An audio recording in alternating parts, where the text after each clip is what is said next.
Poker's legendary champions, next-generation stars, and tireless ambassadors of the game, sharing their wisdom and guiding your journey to high achievement on the green felt. This is Tactical Tuesday on Chasing Poker Greatness with your host, Brad Wilson.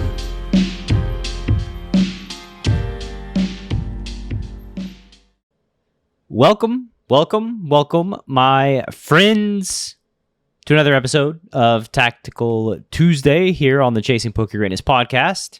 Today, we've got a couple of hands that John has played over this seemingly never-ending month of the Elite program.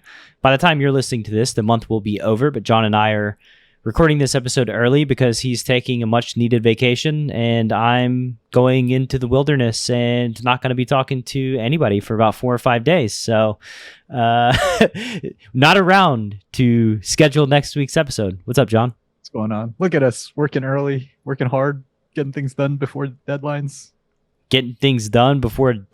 I've got about 12 villager-centric episodes that are just like in the can that I recorded couple weeks back. I think there were 2 weeks this month where I had on my calendar like 25 appointments or something like that. I remember you tried scheduling a coaching session and there was nowhere to schedule. There was no availability. Like wait a week, yeah.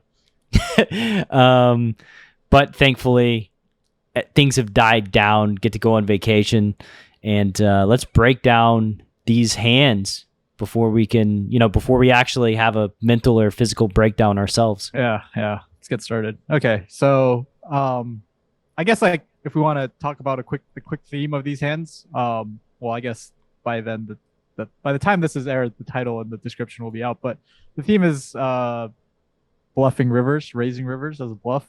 I feel like we've done a bunch of episodes on those, but those are the most exciting hands generally. So that's why we do them. So this hand opens with me in the cutoff with ace-10 of spades.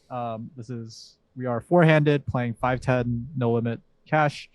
I open the small blind full, 3 bets, and the big blind folds. Going to be flatting ace-10 of spades all day versus a 3-bet from the blinds from the cutoff. So I call. Yeah, this 3-bet sizing. Tell me about this sizing. It's like it looks a little weird, but I don't really open to your size. So I think this is like pretty close to the size that they should be 3-betting to versus like the 2.25. I think like, I don't know, if you want to like scale it like exactly, it would be like close to like $100, but this is just, I don't know, it's half a big blind less than that. So I think the size is really good. Yeah, I would just go like 100-ish, but I mean, whatever. Yeah, they're saving. They're dialing it back like 0.25 big blinds. Yeah, I feel when I see people do this, I feel like they're using like some scroll, like they're just lazily just kind of like scrolling and like, okay, 97.50, like that's close enough. Maybe. I don't know. I don't know if that's the case or not, because I mean, it seems like they would be more precise than that. No, there's some people who 3-bet and I can tell they just click pot. Like they just click the pot button. They're like 3-bet in position. I'm like, yeah, that number is exactly pot. Like, See, ladies and gentlemen, if you've listened to the Patrick Leonard episode of like why he thought he could make a run at high stakes poker, that whole story, I suggest you go listen to the podcast, and because that's just a hilarious story, and this is kind of alludes to that I guess we should never underestimate the laziness of poker players and even the highest of stakes, maybe even especially the highest of stakes poker players. Why do you say that? Why especially? Just because, like, I just think that the highest of stakes poker players can get a little lazy. They can get lackadaisical. They can, get less hungry. They can just be playing to make money every single month and just get kind of distracted and out of the zone. Yeah. Yeah, and whatever. I mean, like you said, to be fair, 97.50, 100, 110, like those are all perfectly fine 3-bet sizes. So they are. Yeah. They are. So we get this gorgeous flop of a 5 of hearts and 8 of clubs and a 9 of spades. And so flop goes check. Well, let's start there. Yeah. The check on the flop. Your check back. What do you think about betting the flop, stabbing the flop, checking back?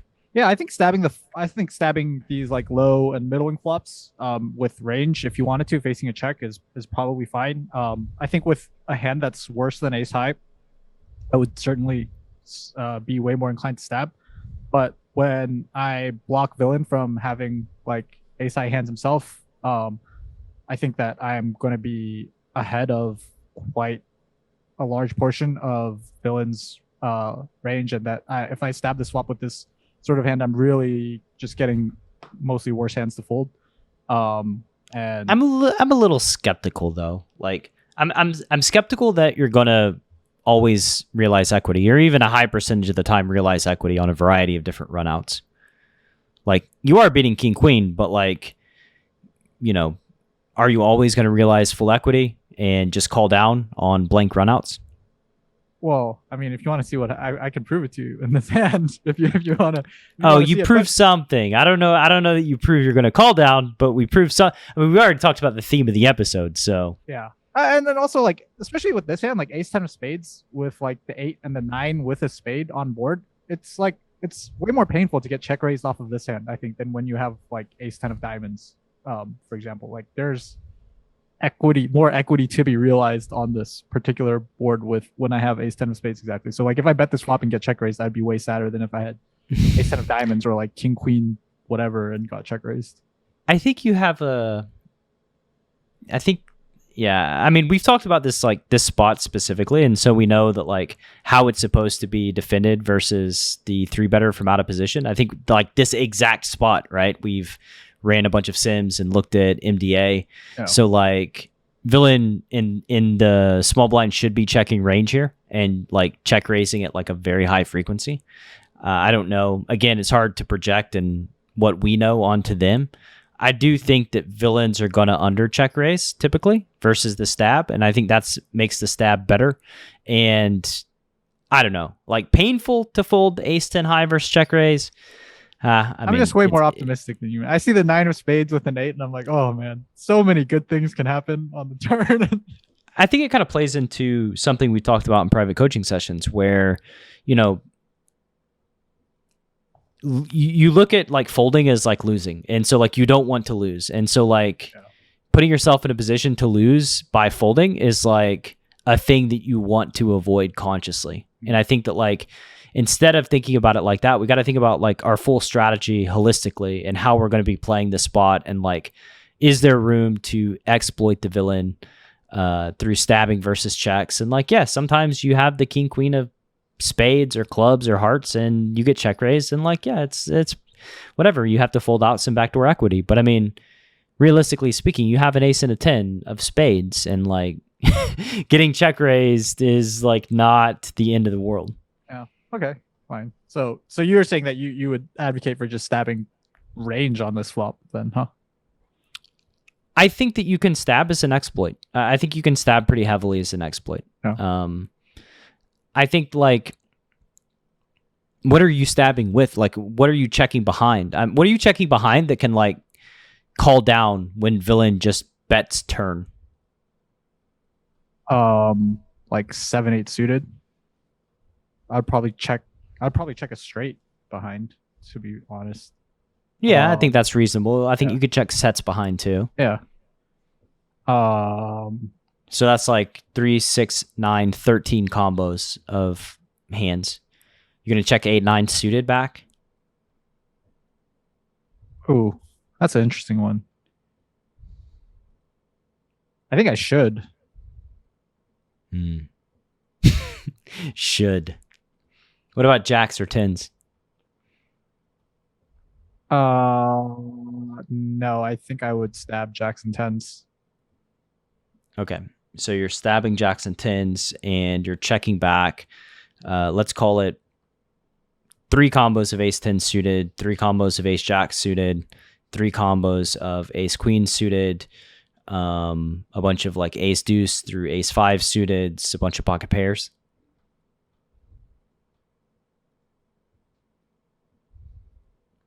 Yeah.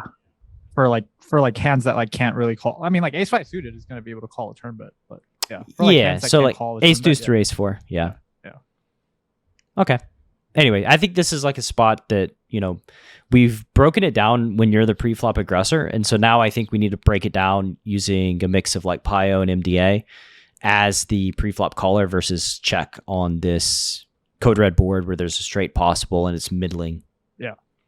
And should be like, I don't know, to be fair, like to, kind of like further your argument, I guess, like if I was only given two choices and one was either check range on this flop or stab range, I would pick stab range. Yeah, for sure. And I just don't know. I mean, let's think about this. Like, so before, for the listener to catch up, John played a hand where like it was a board like this and he bet out with jacks and got raised 2.5x and he jammed the flop, right? And it was like a canary in a coal mine situation where like things were going bad this month. And I was like, yo, we got to look at this hand because this just doesn't seem right to me. And we broke down your strategy and like we just analyzed it to death and spent 3 or 4 hours on it. And so, it's like you from a month ago, right? So I think that like you from a month ago checking here is just going to be over folding massively versus stabs. Okay. So, I don't know how regs in the population are performing exactly in this exact spot, but I mean, it's so easy to like know what we're doing here and then kind of project that villain is doing something similar. Gotcha. When we don't really know what their strategy is on this board. Like, did they do a 3-hour coaching session on this spot? I don't know. Probably not. Yeah. And I will say that is like historically, like, or I mean, even to this day, it's like a really big problem for me. Like, even when I start doing something new, I immediately just start projecting like, oh, my opponents are probably doing this thing too. Like, so I should just be careful about which hands I'm stabbing because, yeah, they're good. In this case, like I'm gonna get check raised like crazy on this flop. Right, and the reality is like we don't know what they're doing or what they're thinking, and where they're studied and where they're unstudied. So like we have to sort of like dial back and go based on what we know using data and using population tendencies. Yeah. Okay, so with all that said, we check back. We don't bet the flop. We don't stab, and the turn is a deuce of clubs. And now the villain bets half pot. Tell me about it, John. So I actually thought that I would be ahead of a lot of the hands that are gonna bet the turn. I didn't expect villain to take hands like ace king, ace queen, ace jack very frequently and bet the turn with those hands. I thought their check flop turn stabbing range is going to be a lot of broadways, suited broadways that ace high is going to be ahead of. I thought those like ace king, ace queen, ace jack type hands are often just going to try to take their showdown. Maybe that's so. Is your plan to just call down here? If like villain has king 10, queen jack, king queen, queen 10. Yeah, I think I'm very frequently just calling down here. Okay. So you call the turn. Ace high. Yeah, I mean, if that's your plan, that's your plan. I don't know. I'm not sure how advised it is. I think villains may bet more ace highs here inappropriately than you might think, but again, I think it's not the worst plan I've heard. Yeah, I've gotten burned by that. To be honest, to be fair, like I've been like, why are you betting ace king on the turn? Like, what is this a bluff? Like, what is happening? They just bet to bet. Yeah. And we get this 8 of hearts on the river.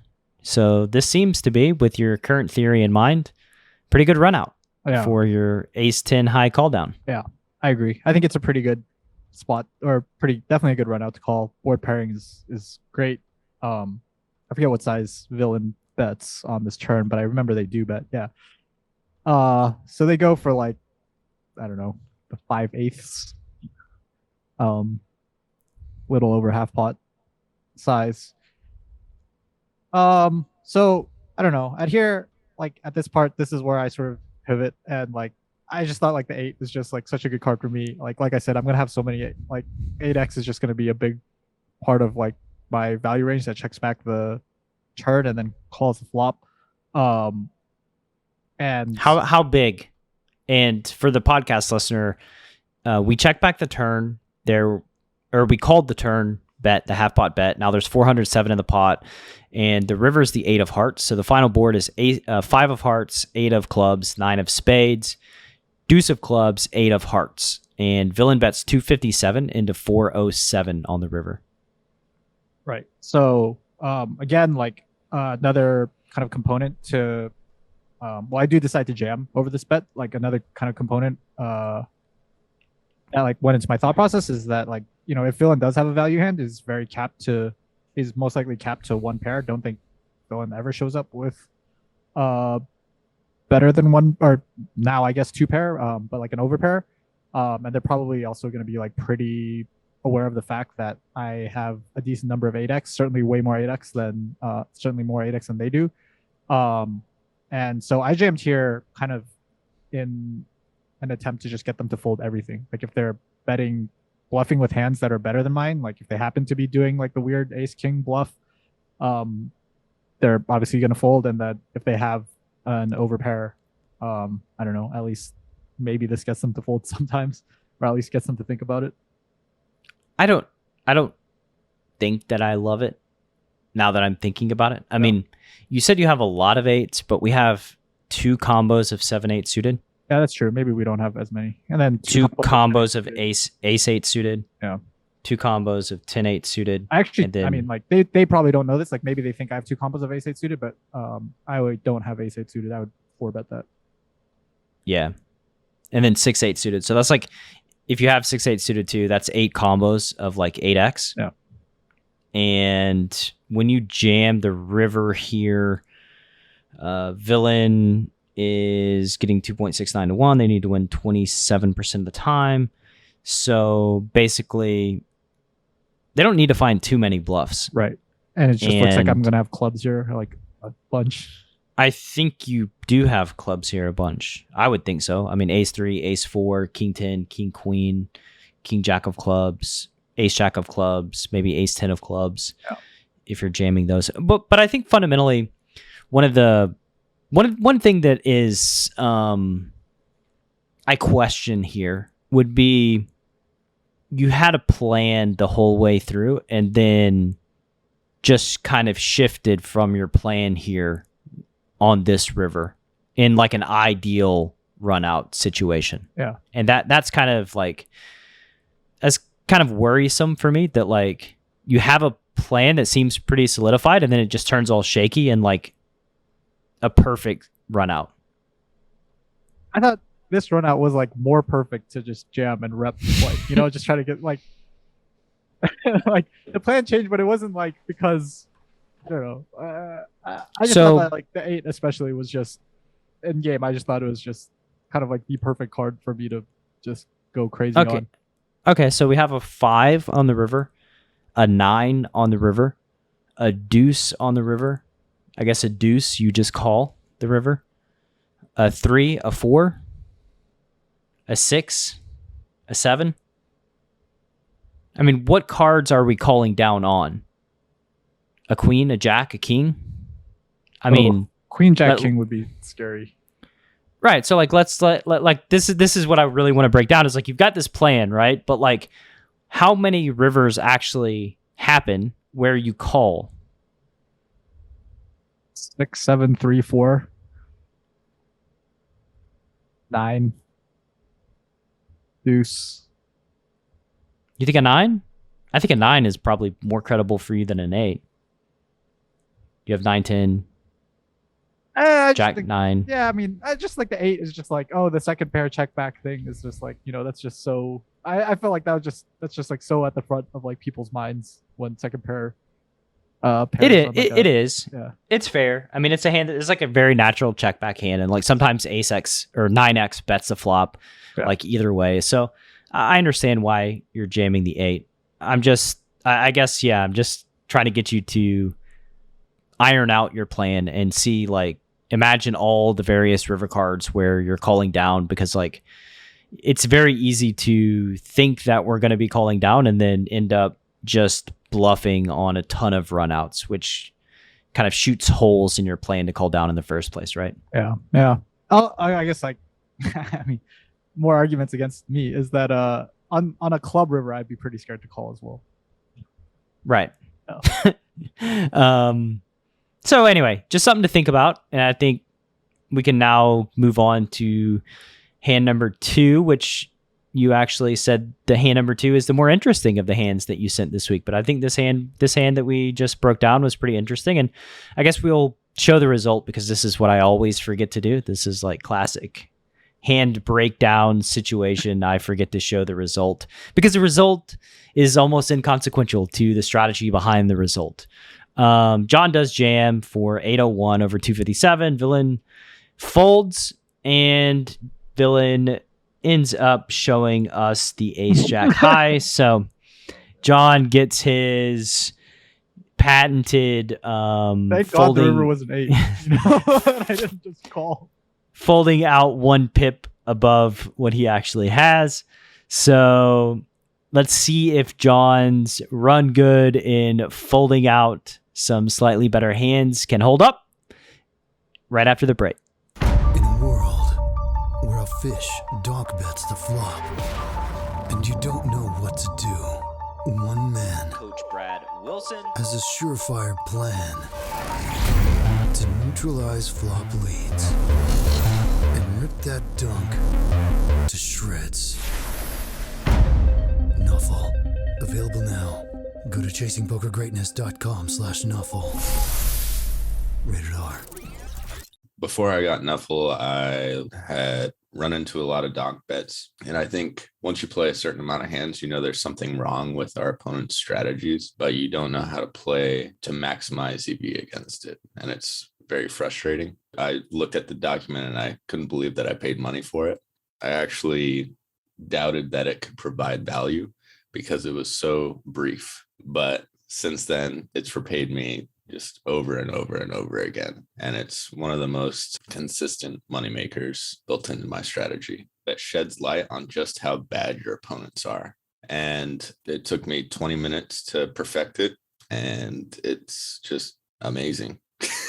Yeah, I'm speechless. It's just that good. The simplicity of it is part of it being a masterpiece. All right. Welcome back to this week's episode of Tactical Tuesday.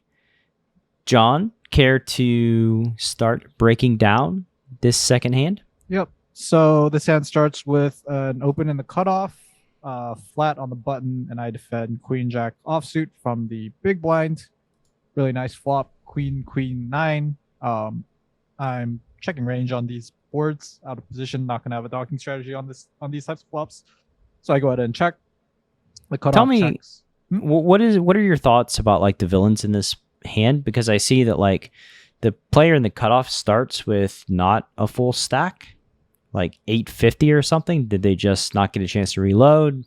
I mean, we're only 15 hands in, but do we know anything? Don't know anything about either of them. I mean, the 850 plus like 2013 over 15 hands just doesn't mean anything. I guess we could like start hypothesizing that they might be a slightly weaker player, but given how he played the rest of the hand, I would say that I think he's closer to a reg than a fish. What about the 3x open? Is that typical? Yeah, that happens. Yeah. Yeah. What percent? I don't know. I mean, it's definitely more likely to be a weaker player that opens 3x than like 2.5 or 2.25, but it happens with, I don't know, enough frequency where it's probably the second most common open size after 25. Yeah. The reason I'm pressing is like 875 stack opening to $30 is like, Yeah. things that make you go, Yeah. So we get a flop of queen of diamonds, queen of clubs, 9 of diamonds.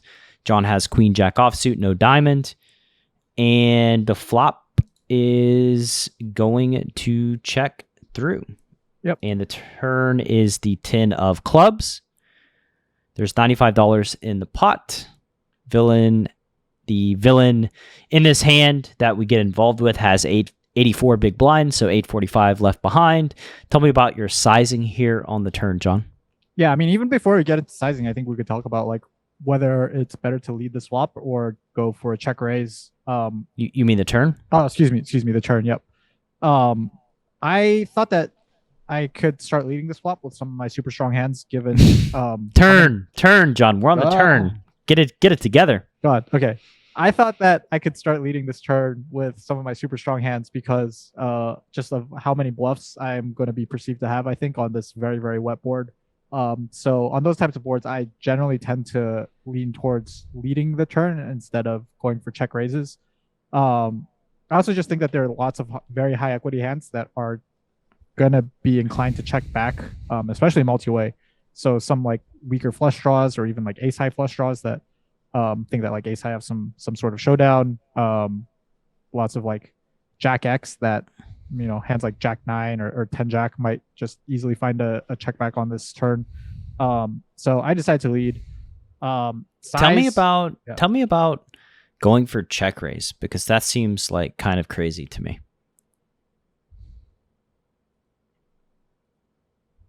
I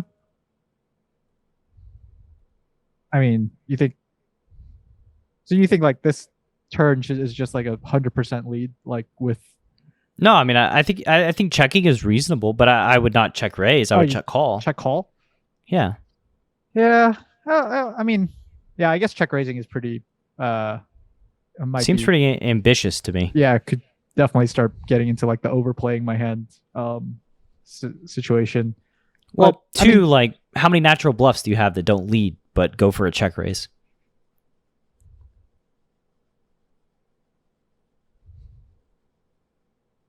Yeah, probably not that many. I mean, it would have to be some sort of combo draw.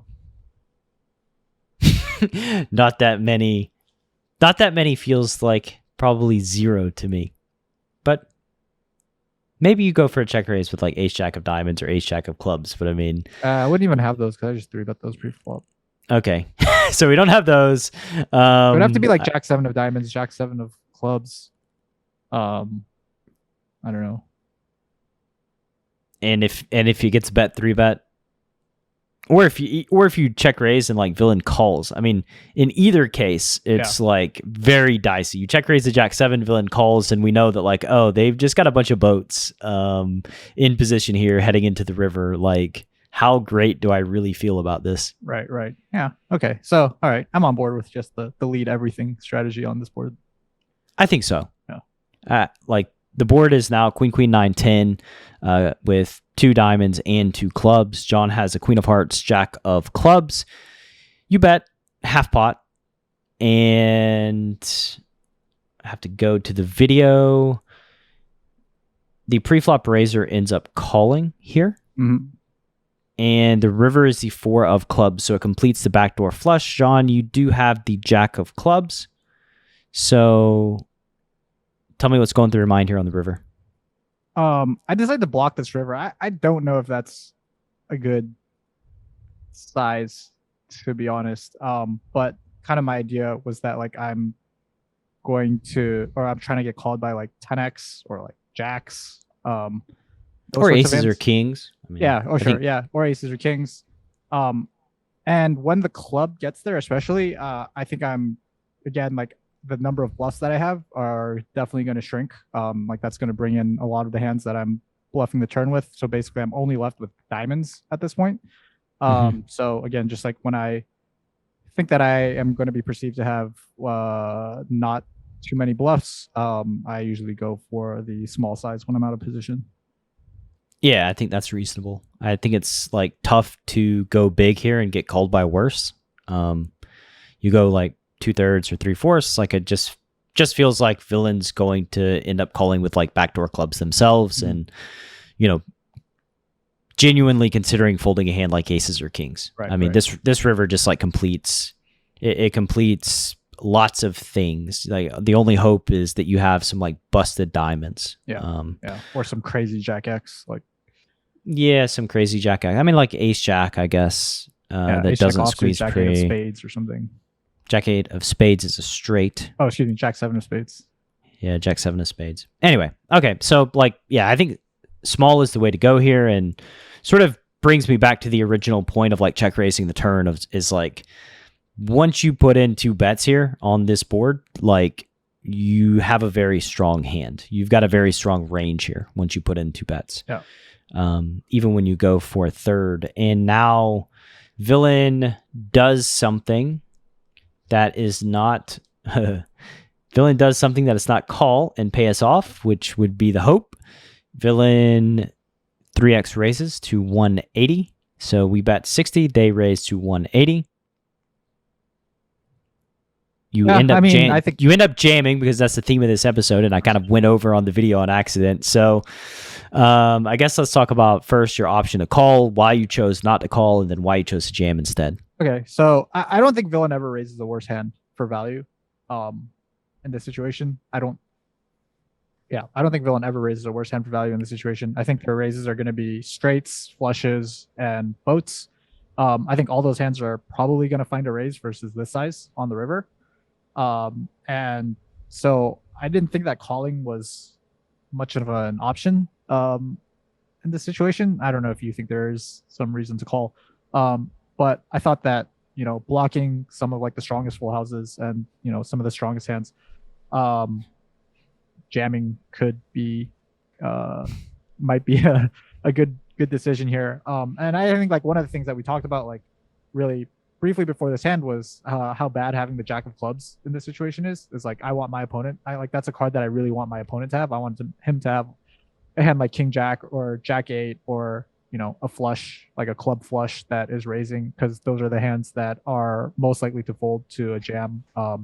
Obviously the boats that he can have are, you know, queen 10 suited, pocket 9s, pocket 10s, and, you know, most of those are unlikely to fold. Yes, full houses are very unlikely to fold, I would say. Yeah. I think like, what's the worst hand you value bet here on the river? Like, let's start there.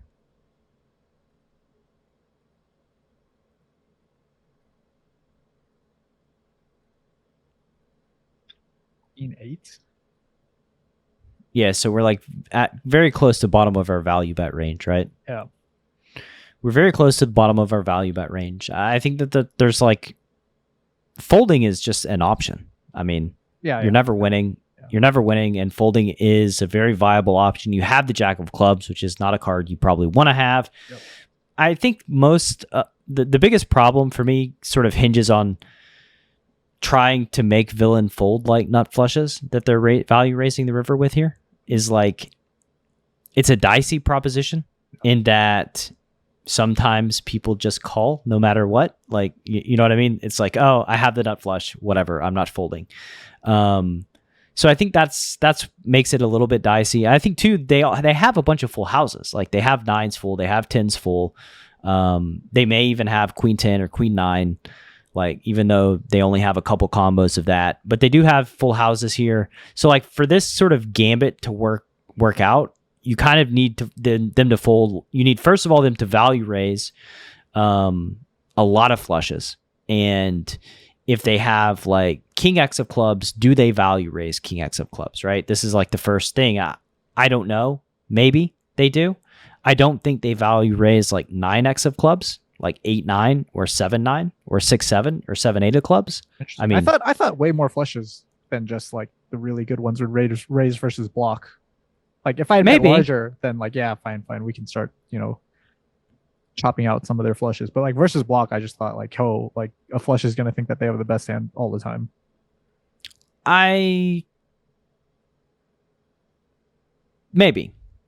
they think that your full houses go bigger, and that you have like a bunch of king jack and queen jack or king queen type hands in range that you're blocking the river with. Although I wouldn't have multiple sizings on the river, I would only have the block. Yeah, I think that's correct for sure.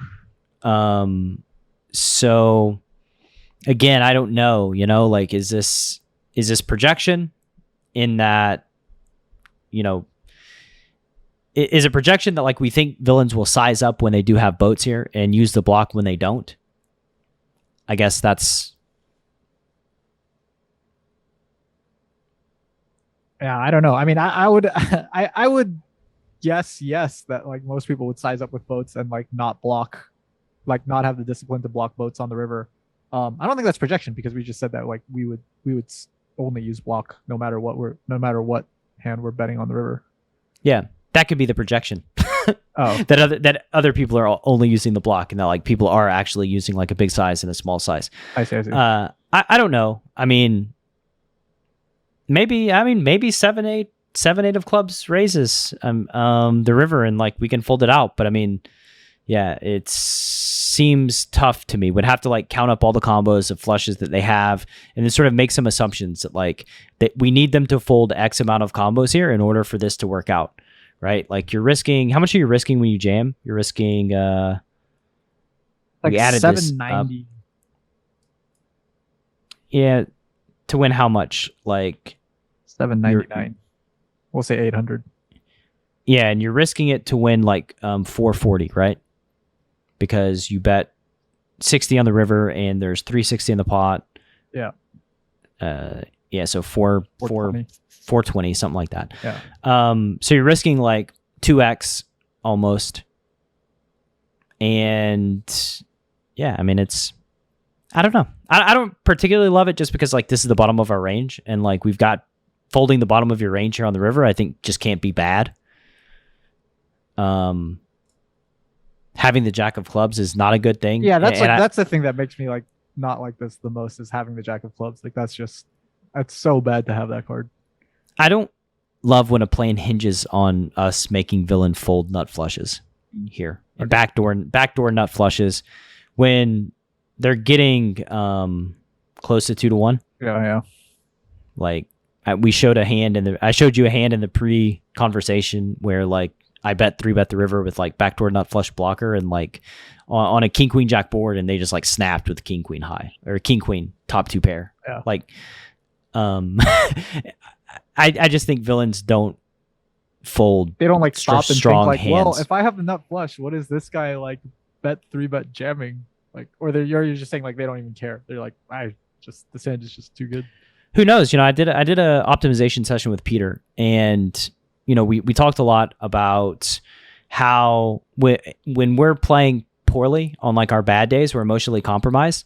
Like we'll call without even thinking, right? Like we'll do something that we otherwise wouldn't do just because like we're having a bad session, we're tilted, whatever it is. And like this phenomenon applies to every single opponent that you play against. They're all in the emotional arena with you, right? I think it's something that like we don't think about enough, is that everybody's going crazy internally in their sessions. Like they're stuck 4 or 5 buy-ins. Like they can feel their heart thundering in their ears, and like, you know, they river the nut flush here, and like, yeah, I ain't folding. Like whatever, I'm stuck 4 buy-ins. What's 5? I mean, you know what I mean? Like I think that like players at this level and pretty much all levels will just, based on how a session is going, they'll just snap call. And like that, it's hard to quantify, but it does happen very often. And I think you can think in your memory banks in spots where you've let that happen as well. And the listener, I think, can probably identify with that as well. Yeah,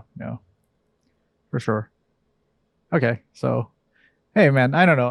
This spot, I was like, hey, my coach told me to stop turning pairs into bluffs. So I've stopped. Now I'm turning trips into bluffs. Yeah. you took it a step further. You started turning trips into bluffs instead of pairs. And how'd it work out for us? Well, villain called, which is probably a bad sign. And they showed the 9s full. Yeah. Which he actually time banked and then called. So I had some hope for like 30 seconds, but it's gotta be a slow roll, right? Like I don't know. I mean, like, are you like loving it with 9s here when you get like bet 3-bet jammed on? Like, are you just like hoping that I have? Let me tell you, it doesn't bluff? matter whether you're loving it or what you're doing. No, like they're not gonna fold 9s here. Yeah. I wouldn't expect them to fold 9s, but I'm just saying, like, it's not like like 9s is not, you know. They're just like delaying the inevitable. Yeah, I mean, I agree. They're just never going to be folding. Yeah. But And then I checking the 9s on the flop, like that's what I said. Like when you asked like whether I think this guy's a fish or not, like pre-flop, it's like, well, it does look like he's checking range on the flop if he's checking this hand. So I mean, this hand needs no protection. Like this is kind of like a good hand to check on the flop. I mean, we can get the button to stab, we can get you to stab on the turn, like we can get some decent turn cards. Like I think this is like a pretty reasonable hand to check on the flop. again, but I just don't think like most fish are like disciplined enough to like. I think they just see, whoa, boat multi-way, like draw heavy board, like let's go, like start putting money in. That's and, fair. Like, get value. That's fair. I mean, fish will slow play though. Like they will check. It's hard to really know. I guess you probably have more data on this villain over time, unless you just like snap quit your session and punch your computer in the mouth No. at the end of this hand. I don't think so. Let me double check.